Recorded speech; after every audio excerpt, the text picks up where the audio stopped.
बिस्मिल्लाहिर्रहमानिर्रहीम। बेटा हमने चैप्टर नंबर 1 स्टार्ट किया था बायोलॉजी का, द साइंस ऑफ बायोलॉजी। जो टॉपिक था हमारा malaria, an example of biological method, जिसमें हमने पहली प्रॉब्लम सॉल्व किया प्रीवियस लेक्चर में, what is the cause of malaria. इसको भी साइंटिफिक जो स्टेप्स थे उनको फॉलो करते हुए हमने इसको सॉल्व किया। हमें पता लगा Plasmodium is the cause of malaria. अब वजह ये है, दूसरी प्रॉब्लम क्या है, how Plasmodium get into the blood of a man. ये प्लाज्मोडियम आता कहाँ से है। अब ये भी एक बायोलॉजिकल प्रॉब्लम जो कि लाइफ से रिलेटेड है, तो इसको बेटे हमने सॉल्व करना है। सबसे पहले हमने ऑब्जर्वेशंस जो बनाई थी, मलेरिया एसोसिएटेड विद मार्शेस, जो गंदगी दलदली इलाके में रहते हैं, इनका कोई ना कोई रिलेशन तो है। उन्होंने पानी पिया है, पॉइजनस जहरीली हवा की वजह से नहीं हो रहा, लेकिन किसी ना किसी वजह से तो हो रहा है। इनका कोई ना कोई आपस में कोई रिलेशन है, और ड्रिंकिंग जब किया हमने उस वाटर को, तो उनको मलेरिया नहीं हुआ। अब फिर ऑब्जर्वेशंस बेटा हमें बताएंगे, ये बड़ी इंपॉर्टेंट आप लोगों ने करनी है। AFA किंग ने, वैसे तो उन्होंने 20 ऑब्जर्वेशंस बताई थी बेटे, लेकिन आपकी बुक में सिर्फ 4 को एक्सप्लेन किया गया। इन्होंने क्या कहा, जो स्लेप्ट यानी कि जो सोते हैं आउटडोर, जो बैरूनी जगह पे सोते हैं, उनको ज्यादा चांसेस होते हैं मलेरिया होने के। ये उन्होंने ऑब्जर्वेशन पेश की, एज कम्पेयर जो अंदर रूम्स वगैरह में या खुली जगहों पे नहीं सोते, उनको नहीं होने के चांसेस, उनको बहुत कम है। लेकिन ज्यादा चांसेस किनको, जो आउटडोर सोते हैं। दूसरी इनकी बड़ी ऑब्जर्वेशन क्या थी, जो फाइन नेट, मॉस्किटो के फाइन नेट्स यानी कि वो जो जाली होती है वो यूज करके सोते हैं ना, तो उनको मलेरिया नहीं होता, उनके चांसेस बहुत कम है। एज कम्पेयर जो ऐसे खुले में सो जाते हैं बगैर फाइन नेट के, उनको ज्यादा चांसेस है मलेरिया होने के।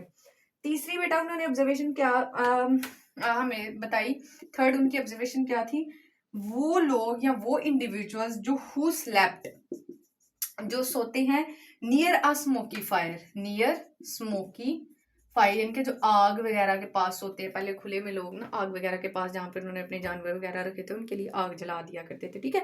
तो स्लेप नियर स्मोकी फायर, उनको मलेरिया नहीं होता, और जो इसके बगैर सो जाते हैं उनको ज्यादा चांसेस है। यानी कि खुले में तो वो सो ही रहे हैं, लेकिन नियर स्मोकी फायर जो सो रहे हैं ना, उनको नहीं हो रहा। अब ये AF के किंग की ऑब्जर्वेशन थी 4, ठीक हो गया। 3 उसने ऑब्जर्वेशन पेश की थी, सॉरी। तो अब इसकी बेटा हमने हाइपोथेसिस बनानी है, यानी कि इन ऑब्जर्वेशंस को फॉलो करते हैं हमने कोई ना कोई स्टेटमेंट देनी है। और जो आपकी स्टेटमेंट यहाँ पे थी हाइपोथेसिस की, मॉस्किटोज, उन्होंने ये ऑब्जर्व किया कि इसका मतलब ये जो ट्रांसमिट करने वाली एक चीज है ना, वो मॉस्किटो ही है। ये जो मच्छर होते हैं ये ट्रांसमिट कर रहा है प्लाज्मोडियम, एंड यही इन्वॉल्व है इन द स्प्रेड ऑफ मलेरिया। तो बेटे हमने क्या ऑब्जर्व, ओके जी स्टूडेंट, हाइपोथेसिस बोलना था मैंने कि हाइपोथेसिस हमने बनाई है, ठीक है। हाइपोथेसिस क्या होती है, एक स्टेटमेंट दी है, मॉस्किटो, उन्होंने ये ऑब्जर्व किया, mosquito transmit plasmodium so are involved in the spread of malaria, कि मॉस्किटो है तो यही स्प्रेड कर रहा है। लेकिन इसको अब देखते हुए हमें डिडक्शन क्या बनाई, इफ एंड देन के लॉजिक से। If mosquitoes are involved in the spread of malaria, अगर यही इन्वॉल्व है और यही फैला रही हैं, तो फिर प्लाज्मोडियम अगर इनके भी तो ब्लड में पाया जाना चाहिए ना, इनके अंदर भी पाया जाना चाहिए, तो so then plasmodium should be present in mosquito, क्योंकि यही फैला रही हैं, तो इसका मतलब इनके अंदर मौजूद है। ये हमने डिडक्शन, अब हमने अपनी इसी डिडक्शन को प्रूव करने के लिए एक एक्सपेरिमेंट करना है, ठीक हो गया। अब देखिए जी एक्सपेरिमेंट, ओके जी बेटा, हमने डिडक्शन को देखते हुए अब एक्सपेरिमेंट और रिजल्ट करना है। अच्छा, इस एक्सपेरिमेंट को परफॉर्म किया था रोनाल्ड रॉस ने, 80s की बात है।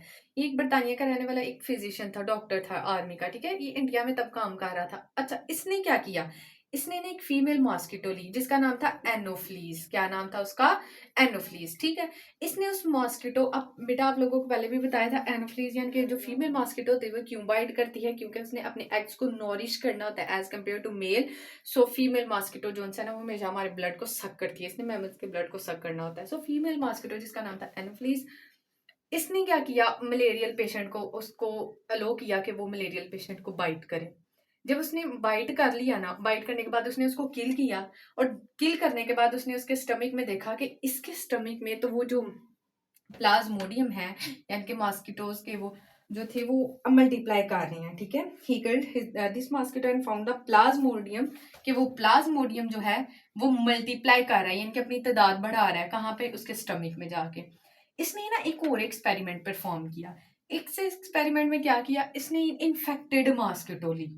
उसने कौन सी ली, इन्फेक्टेड मॉस्किटो। पहले वाली जो मॉस्किटो वो इन्फेक्टेड नहीं थी, ये ऑलरेडी इन्फेक्टेड मॉस्किटो थी। अब की दफा इसने कहा कि तुम एक हेल्थी पर्सन को बाइट करो, तो हेल्थी पर्सन को बाइट किया, तो अब तो वो हो जाना चाहिए था जो उसने डिडक्शन में बता दिया था कि हेल्थी पर्सन को मलेरिया हो जाना चाहिए था। अब की दफा इसने क्या किया, दोबारा एक एक्सपेरिमेंट किया, और इस दफा इसने रिस्की एक्सपेरिमेंट था, इसने मैन को यूज नहीं किया, इसने किसी भी ह्यूमन बीइंग को यूज नहीं किया। इसने अब फिर एनिमल लिया और एक बर्ड लिया जिसमें स्पैरो थी। अब इस दफा इसने फीमेल क्यूलेक्स मॉस्किटो ली, जो कि इसने कहा फीमेल क्यूलेक्स मॉस्किटो को कि वो बाइट करे स्पैरो को, जो कि ऑलरेडी सफर थी किसके साथ, मलेरिया के साथ। यानी कि वो क्यूलेक्स फीमेल मॉस्किटो बिल्कुल ठीक थी, लेकिन वो जो स्पैरो थी वो बीमार थी मलेरिया के साथ। फिर इसने मैनी मोर टाइम्स इसने उस एक्सपेरिमेंट को किया, कभी इन्फेक्टेड मॉस्किटो ले ली और हेल्थी पर्सन ले लिया, कभी इसने मलेरियल पेशेंट ले लिया और हेल्थी मॉस्किटो ले ली ताकि वो उनको बाइट के। इसने मैनी मोर टाइम इस तरह किया। इसने फिर देखा कि मॉस्किटो स्टमक में मल्टीप्लाई करता है प्लाज्मोडियम को, और देन वो उसके स्लाइवरी ग्लैंड्स में चला जाता है, ठीक है। देन स्लाइवरी ग्लैंड्स में जाने के बाद वो जब किसी भी हेल्थी पर्सन को बाइट करती है तो उसमें क्या ट्रांसफर हो जाता है, प्लाज्मोडियम। तो basically plasmodium multiply in the wall of mosquito stomach and then move into the salivary glands. He allow the some infected mosquito to bite a healthy person's sparrows. तो इस तरह इसने फाइंड किया कि मॉस्किटो ट्रांसमिट कर रही है Plasmodium को, और मॉस्किटो ही इन्वॉल्व है इन द स्प्रेड ऑफ मलेरिया। तो ये हमने इस एक्सपेरिमेंट में प्रूव कर दिया कि मॉस्किटो ही क्या करती है, मॉस्किटो में ही ऑलरेडी मौजूद होता है। मॉस्किटो में कैसे आता है ये मैं आप लोगों को बताती हूँ। ओके जी स्टूडेंट्स, देखिए ऐसे ज्यादा क्लियर होगा। ई क्यूलेक्स है जिसने बाइट किया, पहले सबसे पहले किसको बाइट किया, स्पैरो, जो कि इल थी ऑलरेडी मलेरिया के साथ। इसने पहले इसको बाइट किया और इसके अंदर क्या चला गया, प्लाज्मोडियम, ठीक हो गया। जब इसके अंदर प्लाज्मोडियम गया तो इसने किसी हेल्थी वाली स्पैरो को जब बाइट किया तो वो भी किसके साथ इल हो गई, मलेरिया के साथ। इसी तरह जो एनोफिलिस मॉस्किटो वो मैन को बाइट करती है, ऑलरेडी वो क्या होता है, मलेरियल पेशेंट होता है। अब इसके अंदर क्या आ गया, प्लाज्मोडियम। प्लाज्मोडियम आया इसके स्टमक में जाके, इसने जो सा वो मल्टीप्लाई किया और देन इसके स्लाइवरी ग्लैंड में चला गया। फिर किसके पास आ जाती है, हेल्थी मैन को। उसको जब बाइट करती है तो मैन गॉट विद मलेरिया, यानी कि उसको भी क्या हो जाता है, मलेरिया। आई होप आप लोगों को बेटे समझ आया होगा। कोई क्वेश्चन होगा तो मुझसे पूछ लीजिएगा, और मेरी इस तरह की मजीद वीडियोस आप तक आए तो इसलिए मेरे चैनल को सब्सक्राइब कर दें। अल्लाह हाफिज।